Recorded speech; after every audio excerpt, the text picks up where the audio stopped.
Bonjour à toutes et à tous. Alors nous sommes au troisième dimanche d'une série de prédications sur le Sermon sur la montagne. Alors le Sermon sur la montagne, c'est un des grands discours de Jésus dans l'évangile de Matthieu. Jésus donne un enseignement aux disciples, mais aussi à une foule qui se trouve autour de lui. Et on va lire un passage qui se trouve en Matthieu 5, au verset 21 à 48. Mais avant de lire ce passage, j'aimerais nous rappeler un peu ce que Kevin nous a partagé la semaine dernière dans sa prédication qui parlait du texte qui précédait le nôtre aujourd'hui. Et il faut se rappeler de quelques éléments pour comprendre au mieux notre texte de ce jour. Alors la semaine dernière, Kevin vous a parlé de l'accomplissement de la loi et des prophètes. À un moment donné, il a évoqué cette question-là et on a parlé. Au verset 17 de ce même texte, Jésus dit cette phrase: « Ne croyez pas que je sois venu pour abolir la loi ou les prophètes. Je suis venu non pour abolir, mais pour accomplir. » Alors, cette loi dont parle Jésus, c'est la loi donnée par Dieu dans l'Ancien Testament à son peuple. Le peuple devait respecter la loi et les instructions que Dieu leur avait données pour à la fois être en obéissance à Dieu et être dans sa présence, mais aussi pour pouvoir vivre les uns avec les autres. Cette loi, c'est aussi une grâce qui permet de régir les relations d'homme à homme et de vivre dans une société qui soit féconde, fonctionnelle.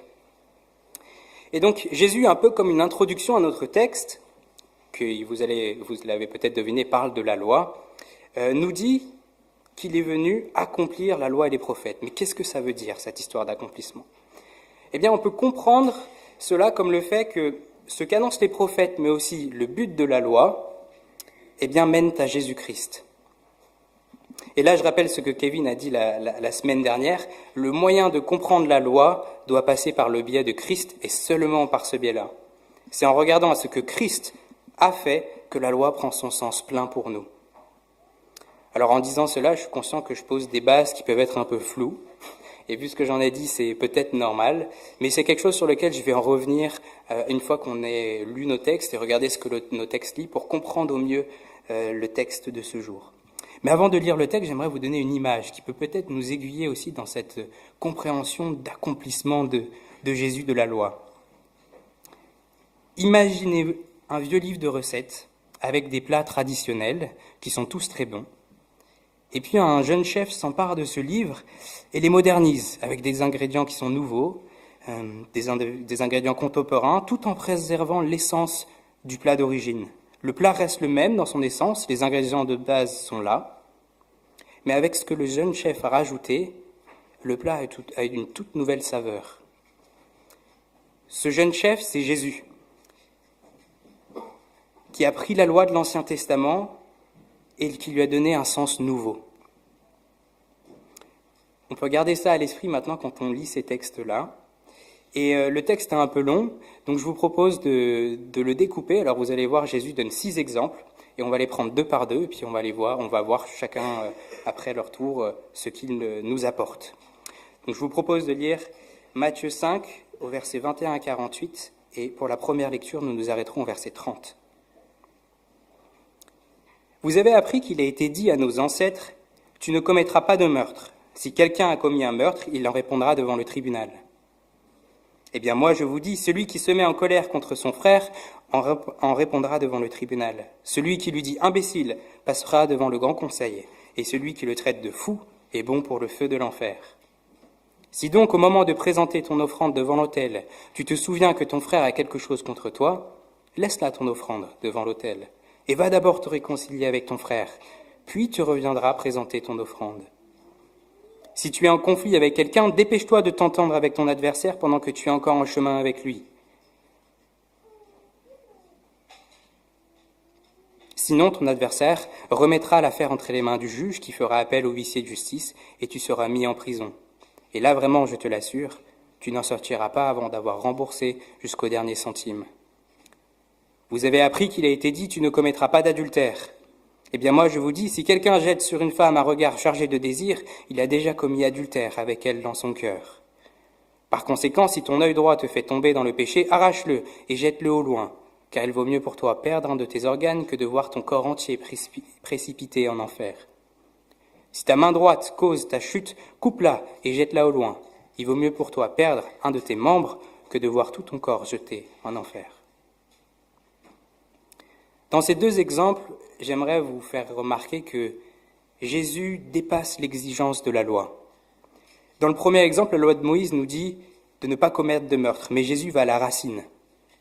Le meurtre est condamnable, il n'y a pas de question là-dessus, mais ce qui est la racine du meurtre l'est tout autant. Et même si cela ne débouche pas sur un meurtre, le sentiment de colère que l'on peut avoir contre un frère ou une sœur est condamnable aussi. Alors, toute colère n'est pas condamnable. Il y a des colères qui sont légitimes, celles que l'on ressent face à l'injustice, par exemple. Dieu lui-même se met en colère parfois. Mais certaines fois, notre colère n'est pas justifiée. Ou peut-être que notre colère, qui est justifiée au début, le devient moins en moins au fur et à mesure qu'on la nourrit. Et Jésus nous dit que dans ces moments de colère ou de haine, que ce n'est pas juste quelque chose de condamnable d'une petite amende. Non, il nous dit que celui qui insulte son frère est bon pour le feu de l'enfer. C'est donc à prendre au sérieux. Et il demande de prendre une mesure radicale face au péché, face à cette colère, au point de rentrer chez soi pour aller apaiser la situation avec son frère avant de donner son offrande. Alors, dit comme ça, on peut se dire, bon, c'est pas très radical de rentrer chez soi avant de déposer son offrande. Mais il faut se rappeler qu'à cette époque-là, le seul endroit où on peut déposer son offrande, c'est Jérusalem. Et donc pour un juif qui n'habite pas à Jérusalem, c'est coûteux, parce que ça veut dire plusieurs jours, voire plusieurs semaines de voyage pour aller régler les problèmes avec son frère et puis revenir pour déposer l'offrande. Donc il y a une certaine radicalité là-dedans. Jésus met le doigt ici sur l'importance de tenir les relations bonnes et faire l'effort de se réconcilier rapidement. Pour ce qui est de son deuxième exemple avec l'adultère, la loi condamne l'adultère, mais Jésus nous dit si tu désires une femme ou un homme qui n'est pas la tienne ou le tien, eh bien c'est tout comme si tu avais fait un adultère dans ton cœur. Et la conséquence d'un adultère dans l'Ancien Testament, c'est la mort. Et là encore, il demande de faire face au péché avec radicalité. Bon, alors je vous rassure, c'est une image, que personne ne s'arrache ou se coupe quoi que ce soit, personne ne va gagner en sainteté comme ça, mais il nous invite à agir avec radicalité dans nos vies, pour nous permettre d'éviter de rentrer en tentation. Le but est de purifier nos désirs intérieurs, et pas seulement de ne pas tomber dans l'adultère. À travers ces deux premiers exemples, ce que j'aimerais qu'on retienne, c'est que Jésus nous dit que la loi, ce n'est pas juste des cases à cocher. Ah, aujourd'hui, j'ai tué personne, tu peux être fier de moi, Jésus. Non. La loi, nous dit Jésus, doit nous renvoyer à notre disposition de cœur. En gardant ça à l'esprit, je vous invite à continuer la lecture de notre texte. Donc, des versets 31 à 37. Il a aussi été dit, si quelqu'un divorce avec sa femme, il doit le lui signifier par une déclaration écrite. Eh bien moi je vous dis, celui qui divorce avec sa femme, sauf en cas d'immoralité sexuelle, l'expose à devenir adultère. Et celui qui épouse une femme divorcée commet lui-même un adultère. Vous avez encore appris qu'il a été dit à nos ancêtres, tu ne rompras pas ton serment. Ce que tu as promis par serment devant le Seigneur, tu l'accompliras. Eh bien moi je vous dis de ne pas faire de serment du tout. Ne dites pas « Je le jure par le ciel, car le ciel, c'est le trône de Dieu. » Ou « Je prends la terre à témoin, car elle est l'escabeau où Dieu pose ses pieds. » Ou « Je le jure par Jérusalem, car elle est la ville de Dieu, le grand roi. » Ne dites pas davantage « Je le jure sur ma tête, car tu ne peux pas rendre un seul de tes cheveux blancs ou noirs. » Dites simplement « oui » si c'est oui. « Non » si c'est non. Tous les serments qu'on y ajoute viennent du diable. Jésus nous donne deux autres exemples d'éléments de la loi qui régissent le divorce et les serments. Pour le divorce, on voit que Jésus souligne que le projet de Dieu pour le mariage n'est pas le divorce, que le lien qui unit l'homme et la femme demeure, au point que quand l'un d'eux s'attache à une autre personne, eh bien c'est comme s'il y avait adultère. Car le lien qui unit les deux personnes existe toujours. Mais ce que Jésus nous montre là, c'est que certaines lois existent non pas pour légitimer des actions, mais parce que l'homme est pécheur. Toute sa vie n'est pas en accord avec la volonté du Seigneur.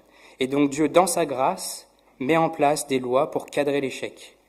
Mais le péché ou l'échec de tenir sa promesse dans le cas du divorce demeure, et en aucun cas diminué par la loi.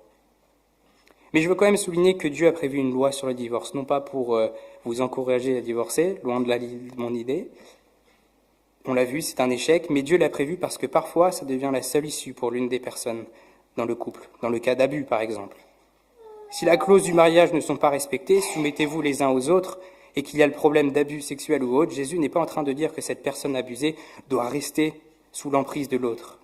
La loi existe parce que Dieu connaît le cœur parfois bien noir de l'être humain et donne des issues de secours à ceux qui subissent.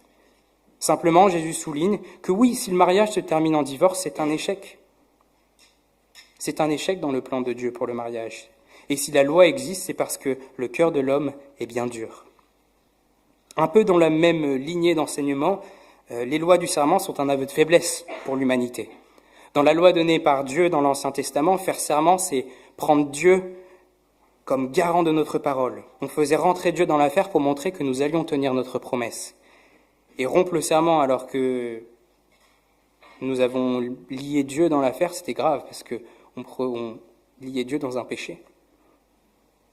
Mais le serment est nécessaire parce que la parole d'un homme peut bien malheureusement être décevante. L'homme peut mentir. Si la vérité et seulement la vérité sortait de notre bouche, le besoin de faire appel à une instance plus fiable que nous, pour que l'on nous croie, n'aurait pas lieu d'être. Et donc l'exigence que Jésus donne aux disciples à travers ces deux nouveaux exemples, c'est de s'élever au-dessus des lois qui tentent d'encadrer notre péché, en étant irréprochables. On a vu donc les deux premiers exemples. Les deux premiers exemples nous parlaient de regarder à notre cœur plutôt qu'à ce qui est visible. Et les deux autres nous demandent de nous élever au-dessus de la loi en étant irréprochables. Je vous invite à lire les deux derniers, des versets 38 à 48. Vous avez appris qu'il a été dit « œil pour œil, dent pour dent ». Eh bien moi je vous dis, ne résistez pas à celui qui vous veut du mal. Au contraire, si quelqu'un te gifle sur la joue droite, tends-lui aussi l'autre. Si quelqu'un veut te faire un procès pour avoir ta chemise, ne l'empêche pas de prendre aussi ton vêtement. Et si quelqu'un te réquisitionne pour porter un fardeau sur 1 kilomètre, porte-le sur 2 kilomètres avec lui. Donne à celui qui te demande, ne tourne pas le dos à celui qui veut t'emprunter quelque chose. Vous avez appris qu'il a été dit, tu aimeras ton prochain et tu haïras ton ennemi. Eh bien moi je vous dis, aimez vos ennemis et priez pour ceux qui vous persécutent. Ainsi vous vous comporterez vraiment comme les enfants de votre Père céleste, car lui, il fait luire son soleil sur les méchants, aussi bien que sur les bons, et il accorde sa pluie aux justes comme aux injustes. Si vous aimez seulement ceux qui vous aiment, allez-vous prétendre à une récompense pour cela? Les collecteurs d'impôts eux-mêmes n'en font-ils pas autant?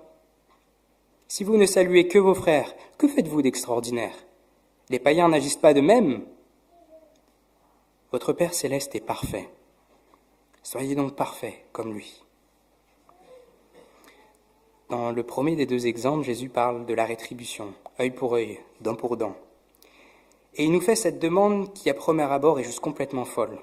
Il nous demande de ne pas répondre et même de tendre l'autre joue quand on nous frappe, de donner notre manteau quand on nous prend notre chemise et de proposer de faire le double de distance quand nous sommes réquisitionnés par l'armée ennemie pour porter leurs affaires. Pourquoi ? Eh bien, je vais vous proposer une clé de lecture pour ce passage-là. Ce n'est pas un acte de lâcheté auquel Jésus nous invite ici. Il ne nous invite pas à ne rien faire face à l'injustice, à rester à côté de celui qui nous harcèle. Il nous demande au contraire de faire un acte bien plus courageux que de rendre coup pour coup ou de ne rien faire. Déjà, il faut remarquer ici que Jésus nous demande de renoncer à la position de dominant. Nous ne ferons pas face à l'autre en essayant de dominer sur lui. Et déjà, en cela, ça demande beaucoup de courage, parce qu'être en position de force, c'est bien plus agréable qu'être en position de faiblesse.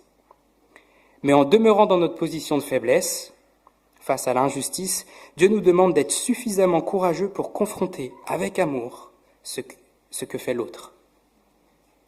Une gifle sur la joue droite, c'est une marque d'insulte, d'irrespect, une perte d'honneur dans une culture où l'honneur est omniprésente. Tendre la joue gauche, c'est le signe de remettre l'autre en question en le déstabilisant par une réponse qui dénote de ce que l'autre attendrait et de le renvoyer à ce qu'il fait. Pourquoi me fais-tu cela ? Donner son manteau quand on nous prend notre chemise, pareil à l'époque, le manteau c'est quelque chose qu'on n'a pas le droit de prendre, c'est défendu par la loi. Donc le donner gracieusement qui plus est à quelqu'un qui nous prend quelque chose de force, la personne ne peut pas comprendre pourquoi est-ce qu'il fait ça. Il n'a pas le droit, j'ai pas le droit de prendre son manteau. Pareil pour le dernier exemple, le soldat n'a pas le droit d'avoir la même personne pour porter ses affaires sur 2 kilomètres. ou le double de la distance.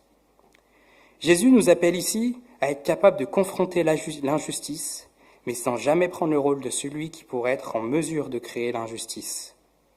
Dans la faiblesse, être prêt à confronter celui qui nous afflige, dans l'amour, la douceur et la considération de l'autre, pour que ce dernier, auteur de l'injustice, se pose lui-même des questions sur pourquoi il fait ce qu'il fait.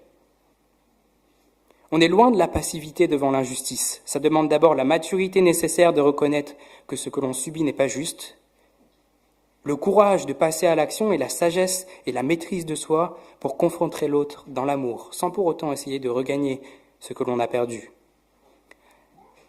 Mais attention, je veux quand même prendre le temps de préciser que Jésus n'est pas en train de dire que si l'on subit des abus, il faut rester là sans rien faire et juste faire preuve de résilience en attendant que l'autre change. Jésus n'est pas en train de dire de se mettre en danger volontairement en restant dans une position dangereuse pour nous.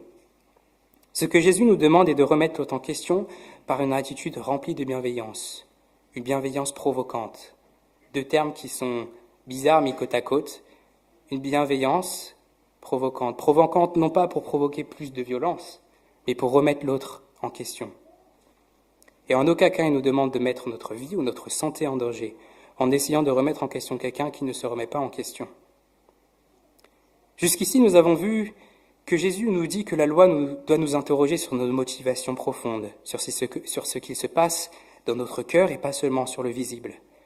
Que la loi existe aussi parce que nous ne sommes pas capables de vivre selon la volonté de Dieu et qu'ainsi nous devons dépasser certaines lois, les rendre obsolètes par notre attitude irréprochable. Et puis enfin, il nous demande d'agir de manière nouvelle, avec amour et maîtrise de soi. Et le dernier exemple vient couronner le tout avec l'injonction d'aimer jusqu'à nos ennemis. Encore une fois, un commandement bien difficile à faire. Aimer jusqu'à ceux qui ne nous aiment pas. C'est quelque chose de tellement honorable et pourtant tellement difficile. Et en plus, ce passage se termine avec le verset 48. Votre Père céleste est parfait. Soyez donc parfaits comme lui. Seigneur, comment ? Vous êtes peut-être en train de penser que je vous ai vendu du mensonge au début de la prédication en vous disant que Jésus avait donné de nouvelles saveurs à cette loi. Parce qu'à premier abord, tout ce que l'on voit pour le moment, c'est que ce plat va être très difficile à avaler. Si déjà avec l'ancienne recette dans l'Ancien Testament, il n'arrivait pas à s'en sortir, avec ce nouveau regard dessus, on n'est pas prêt d'y arriver. Et pourtant, quand je vous ai dit que Christ a donné une nouvelle saveur à la loi, c'est vrai. Mais c'est pour cela que nous devons regarder à Christ pour mieux comprendre. Christ a accompli la loi dans le sens qu'il la respecte parfaitement, mais aussi qu'il nous offre ce que la loi ne pouvait pas nous offrir. La loi elle avait pour but de nous donner les exigences qu'il nous fallait respecter pour être en relation avec Dieu. Mais à cause du péché, cela nous était impossible et cela nous est toujours impossible d'être sauvés simplement par la loi. Et c'est pour cela que Dieu a envoyé son Fils sur terre en tant qu'homme pour vivre une vie sans péché et mourir sur la croix en prenant sur lui la conséquence de notre péché.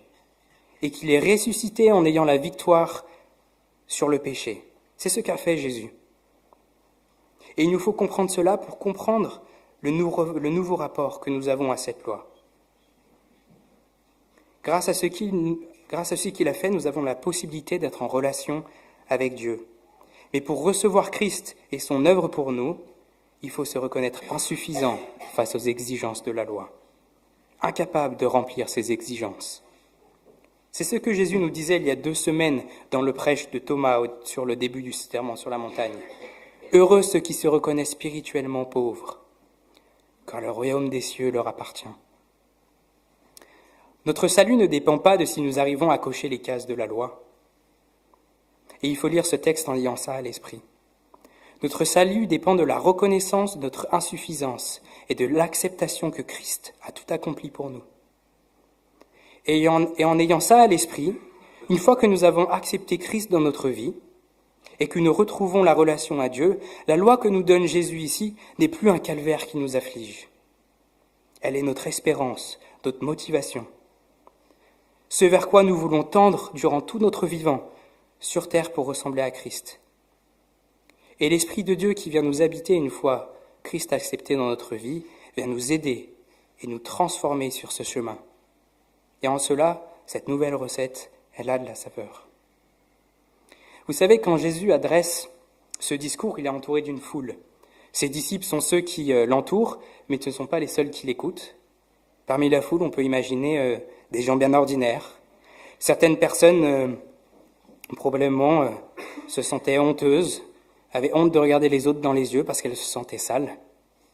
D'autres peut-être se sentaient vraiment lumineuses. Elles se trouvaient juste en parfaite possession de leurs moyens, bien meilleures que les autres. Eh bien, Jésus s'adresse à tous ces gens-là en mettant un grand coup dans la catégorisation du monde de leur époque. La question n'est pas de savoir qui est juste ou injuste. Quand on écoute cette loi, si on est honnête, on se rend compte qu'on est tous bien incapables de la réaliser. Jésus nous montre plutôt que le monde se divise entre ceux qui ont conscience qu'ils sont bien peu de choses et qu'ils ont besoin de lui, et ceux qui se contentent de ce qu'ils sont et se pensent suffisants. Et c'est ce qu'a réalisé Siméon pour demander le baptême, non pas qu'il se sent assez proche de la perfection pour faire partie du peuple de Dieu, mais parce qu'il se sent bien assez faible et qu'il a besoin de Christ. Et ne pensons pas en tant que chrétiens que nous sommes arrivés au bout du chemin une fois qu'on a pris le baptême. Nous restons humains et nous sommes toujours tentés de jouer avec la loi pour se sentir forts et bons. Que notre vie ne se résume pas à cocher des cases. J'ai lu ma Bible, j'ai prié, je suis venu à l'église. Ça va, je suis pas trop mal. Travaillons sur notre cœur, sans peur de le faire parce que Christ, celui qui connaît déjà tout de nous, nous a déjà tout pardonné. Je vous invite à un temps de silence. Seigneur, merci. Merci parce que tu as envoyé ton Fils sur la croix. Non pas pour nous affliger en nous montrant que nous n'y arrivons pas, mais pour nous montrer un chemin plein d'amour et de grâce. Nous donner la possibilité de te retrouver, de rentrer en relation avec toi à travers un chemin d'humilité. Seigneur, merci parce que tu es un Dieu bienveillant. Merci parce que nous n'avons pas à avoir peur de t'approcher. Ton regard est celui tel un père bienveillant qui aime son fils, ses enfants. Merci Seigneur pour ce geste incroyable que tu as fait à la croix. Et aide-nous Seigneur à regarder à notre cœur avec toi. Ne pas avoir peur, mais de le faire avec espérance et joie de le faire, parce que tu nous donnes les moyens de grandir et de devenir meilleurs avec toi Seigneur. Amen.